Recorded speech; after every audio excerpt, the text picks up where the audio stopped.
Vote যেন দিল্লি কা লাড্ডু, খেলেও সমস্যা আর না খেলেও।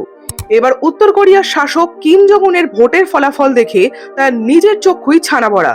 সাম্প্রতিক নির্বাচনে তিনি 99.93% ভোট পেয়ে জিতেছেন, কিন্তু গন্ডগোলটা হলো সেখানে 0.07% ভোট তার বিরুদ্ধে পড়েছে। এবার এটা নিয়ে আমার আপনার মতন সাধারণ মানুষের কাছে মনে হতে পারে এ আবার কি এমন ব্যাপার, কিন্তু বিষয়টা ঐতিহাসিক। কারণ 1957 সালের পর থেকে এই প্রথম নোতে ভোট পড়ার ঘটনা সামনে এসেছে। ফলে স্বাভাবিকভাবেই প্রশ্ন উঠছে, এত কার আস্পর্ধা যে কিমের বিরুদ্ধে যায়? ইতিমধ্যে এই ঘটনাকে ঘিরে জোর আলোচনা শুরু হয়েছে। দীর্ঘদিন ধরে অর্থনৈতিক সমস্যায় জর্জরিত উত্তর কোরিয়ায় কি ধীরে ধীরে ক্ষোভ জমছে?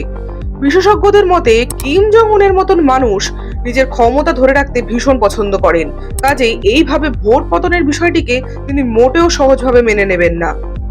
আচ্ছা, এই 0.07% শুধুই কি সংখ্যা, নাকি ভবিষ্যতের কোনো বড় পরিবর্তনের আভাস? আপনার মতামত কমেন্টে লিখুন।